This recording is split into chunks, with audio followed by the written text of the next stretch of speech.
Doogee S41 Max. Вот он у меня как раз на зарядочке. И это компактный, защищенный смартфон. Это один из самых у нас бюджетных защищенных смартфонов, потому что стоит он в районе $100. И за $100 это реальный, полноценный, защищенный смартфон. Опять повторился. Короче, на канале Технозон бюджет от Doogee S41 Max модель. Поехали.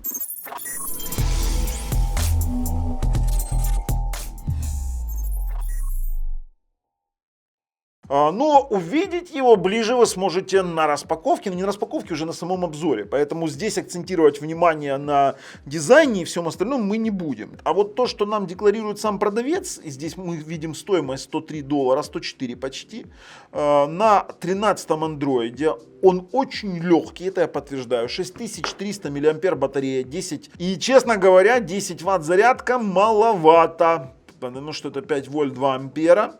Unisoc Tiger T606 до 1,6 ГГц. У нас, видите, как они по-хитрому пишут, 16 гигабайт RAM. Нет, здесь 6 гигабайт плюс 10 расширяемой и 256 гигабайт хранилища в самом смартфоне, который можно расширить с помощью карточки.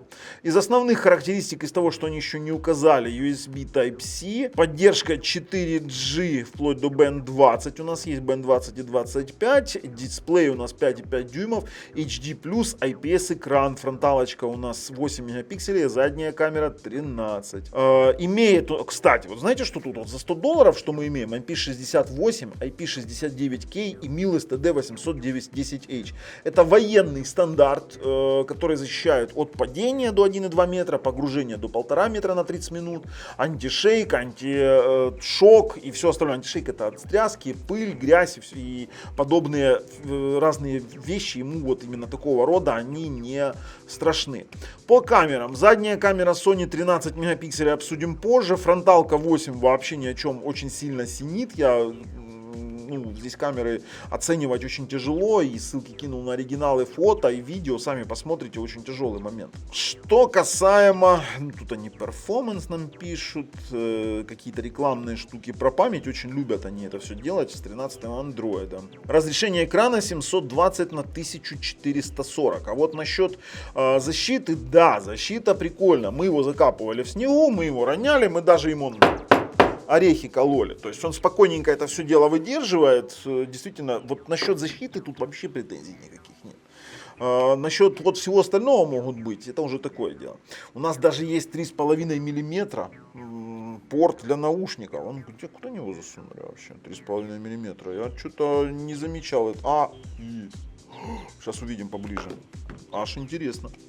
По батарее, из-за того, что у него маленький экран и не такая сильная яркость, он выдерживает в нормальном пользовании 72 часа. 32 часа звонков, 580 часов стендбая, 32 часа музыки и 11 часов видео. Из того, что мы можем подтвердить, что действительно 48 часов конкретного напряженного использования я получал. То есть на двое суток у меня хватало.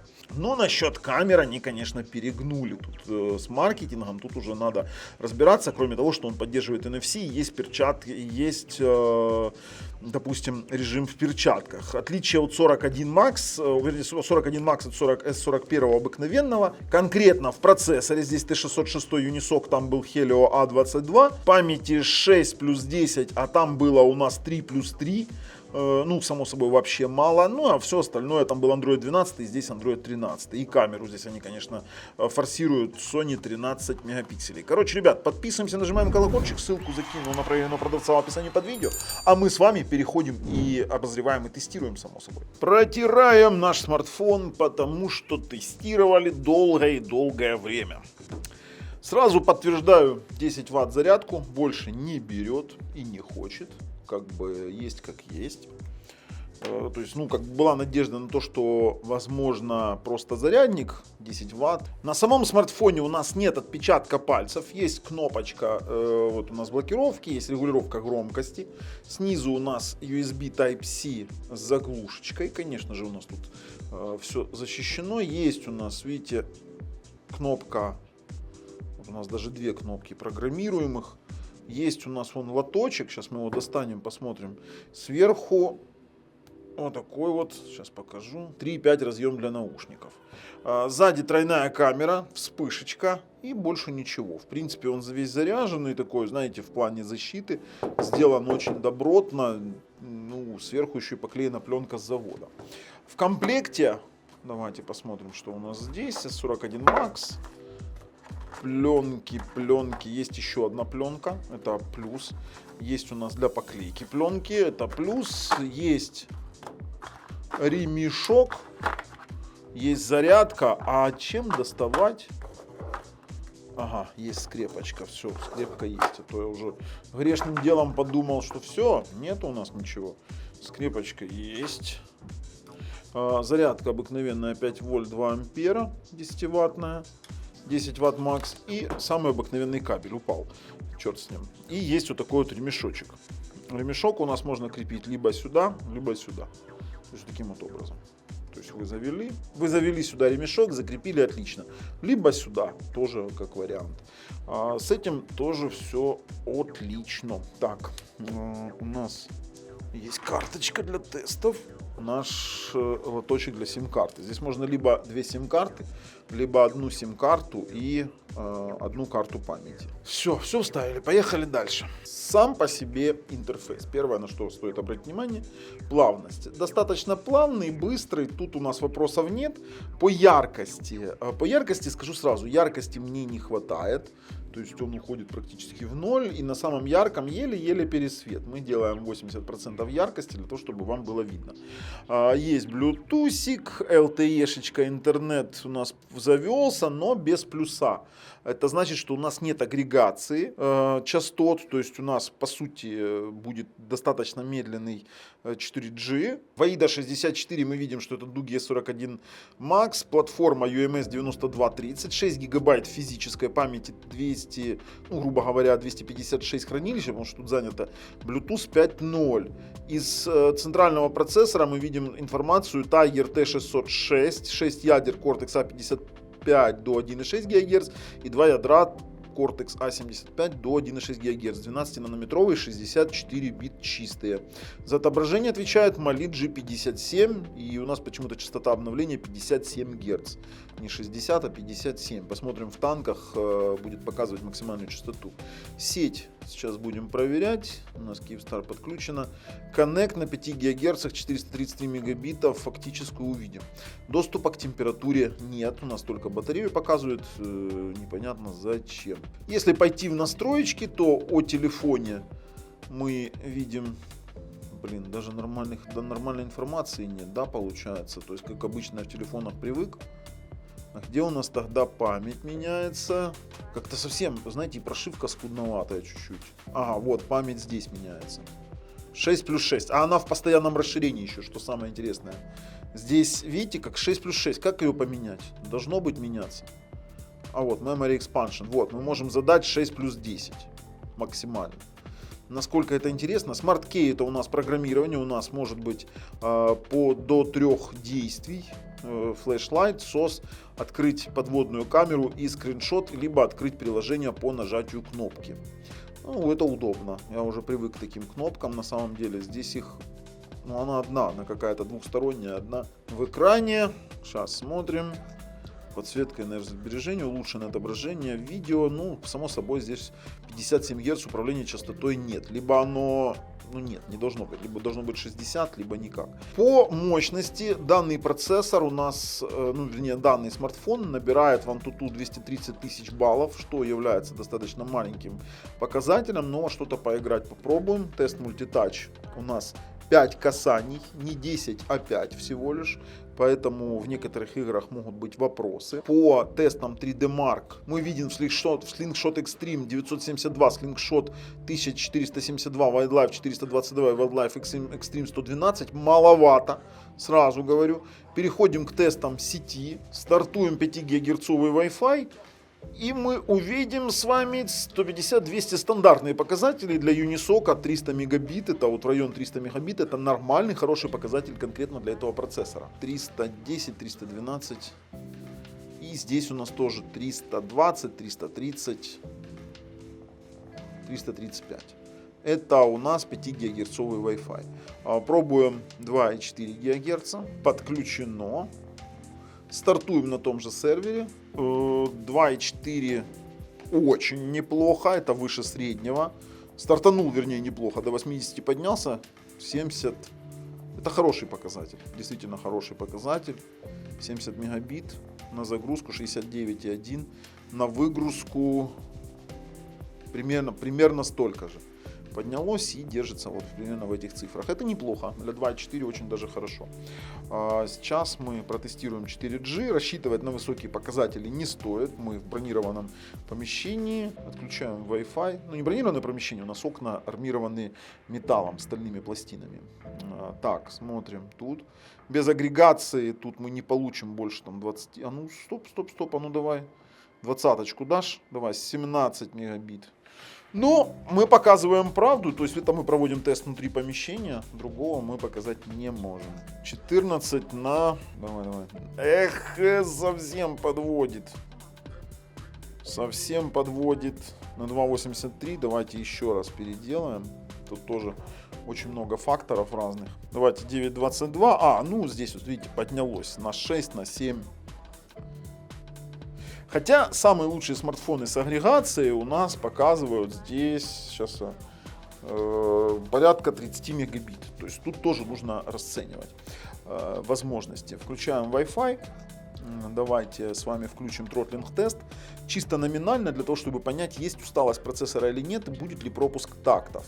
Давайте мы, я думаю, что за 10 минут, так, 20 потоков на 10 мы все с вами увидим. Стартуем. И вы знаете, в принципе, я вот специально делал 10 минут, потому что я этих процессоров, именно T606, уже протестировал уйму, поэтому здесь проблем нет. Практически у него усталости нет, и пропуска тактов и частоты не падали. Пропуска тактов не было, и частоты не падали. Из того, что здесь есть еще, это вот, смотрите, из того, что мы можем на нем еще делать, это мы можем посмотреть, допустим, ютубчик, посмотреть какие-то фильмы, хотя экран маловат. То есть мы сейчас посмотрим, что у нас максимально декодирует. Знаете, что меня немножко расстроило? Дело в том, что обычно в такого рода... послушаем звук сейчас и посмотрим, насколько он может декодировать. Так, другое. Максимально декодирует 1080p 60 Гц. Звук тиховат. У нас он моно, еще и дребезжащий чуть-чуть. Да, динамик вот расположен где. Звук тиховат, хотя все проигрывает нормально. Да, по звуку, конечно, печалька. Знаете, сейчас громко, но это дребезжание. Вам в любом случае захочется его уменьшить. В любом случае захочется уменьшить. Такое, я вам скажу. Хотя смотреть YouTube и стрим-сервисы по типу там Megugo, Vita можно вообще без проблем. А еще знаете, что расстроило? Обычно в таких вот рабочих телефонах, как я это называю, защищенных, существуют у нас... инструменты, которых здесь, к сожалению, нет. Стандартные инструменты, обычно за них платится производителям какой-то мелкий платеж и даются там типа транспортира и всего остального. Но здесь этого нет, и отвеса нет, ничего нет. То есть вот имеем, что имеем. По камере, где наша камера? Смотрим. По камере вы сейчас видите меня. Фронтальная камера — это синее сумасшествие. Вот эта вот камера у нас более-менее нормальная, которую они заявляют Sony. У нас, смотрите, 4:3 максимально дает у нас 4208 на 3120. Такое же. И в 16:9 у нас выдает 4000 на 2250. Вроде бы как HDR есть, но вы же сами понимаете, какой HDR здесь у нас шикарный. Видео снимает у нас максимально FHD 330 FPS. Из дополнительных у нас есть проф-режим, есть сканер штрих-кодов и ночная съемка. По качеству фото и видео вы видите, то есть я делал здесь определенные съемки. Все по ссылочке, можете посмотреть. Задняя камера еще и неплохо снимает в плане детализации, но при очень хорошем освещении. Если вдруг видео 30 FPS это мрачновато в плане плавности, но видео снимает неплохо. Если вдруг вы захотите, допустим, снимать что-то серьезное, то такие камеры вам, откровенно говоря, не подойдут. Ну, сейчас, подождите, сейчас вот вы видите перед собой эти все примеры фото, достаточно детализованные, но только при хорошем освещении. При слабом освещении, вот, видите, две у нас с балансом белого здесь проблемы возникли. Да не, ну, в принципе, тыльничек еще и неплохо снимает. Так, попробуем поиграть в танки для начала. Во-первых, меня смущают вот эти вот 57 Гц частота обновления экрана. Для игр это будет такой себе момент очень интересный. Так, FPS 32, вот 57, да, частота обновления экрана 57 Гц. Блин, и то он не вытягивает 57, 41 проваливался. Ну, поехали, посмотрим, 57, 56. Ну, что-то играть не сможем. Да, 57 он держит. Сейчас посмотрим. Куда ты? Иди сюда. Я вам сейчас тут натяну все на причинное место. А ну-ка. Не, лови. Куда ты поехал? Не. Ты что, мне там двигатель повредил? Ты шмакодявка вонючая. Получил? Ай-яй-яй. Слушайте, ну 57 он держит. Еще один. До свидания. До свидания. Ой, куда ушел? А куда ушел? Что?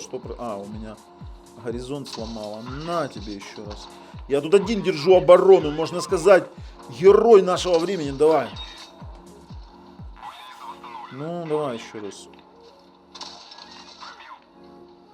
Кого там пробил?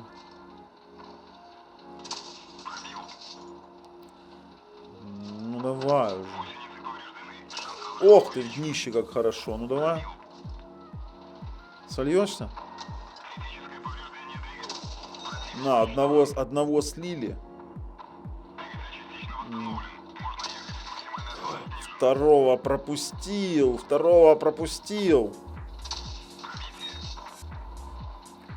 Давай. Ах ты ж собака бешеная. Удрал он. На, второго слил. Я тут один-двоих сейчас заколобасил, а? Кто видел, а? Вот эту вот эпическую битву. Тихо, сообщение с R2-D2. Это, конечно, было круто. Давайте отремонтируемся. Прибавим скорости. И пойдем поможем долить какой-то там танчик. Кто тут не дает мне стрелять? На!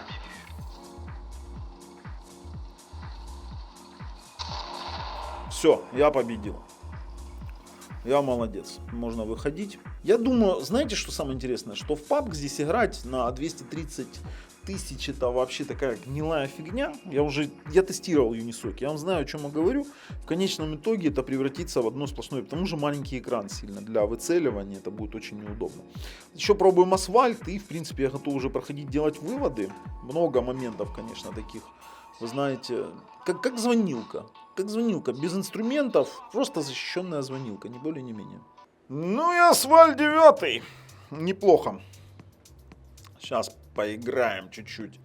Давай. Загружайся. Долговато все, долговато. Слабоват прос. Слабовастенький. И памяти маловато. Поехали. Куда? Ребятки, вы куда-то там собрались? У меня к вам есть деловое предложение. Вот видите, профрезовка пошла. Это то, о чем я говорю. Слабоват он для... Не, ребят, фрезует. Играть на нем нет. Вот поэтому я с PUBG не начал. То есть я начал конкретно вот с тех игр, которые уже будут сразу показывать, насколько это нам интересно. Промал. Давайте. чуть-чуть догоним его или догоним ли. Ах ты ж, как я мог промазать, а? Есть, красавца разметала вообще в хлам. Но профрезовки есть. Ребят, выходим. О, вот здесь вот. Выходим, делаем резюме. В качестве резюме скажу, за $100, как чисто вот звонилка защищенная, очень даже ничего. Но только как звонилка. Сказать, что это полноценный какой-то мощный смарт с какими-то мощными функциями, ну нет, не скажу. Хотя вот защищенный подойдет для водителей, для военных даже подойдет. Хотя для военных батареи бы побольше, да. Тут для строителей, для водителей, для дальнобоев очень даже неплохая вещь. Ну, для туристов тоже, кстати, ничего так. Немного яркости бы экрану добавить, а в остальном все за $100 и придраться это трудно. Ибо что такое на текущий момент $100? Практически ничего. Ну а с вами был Бабл на канале Технозон. Пока.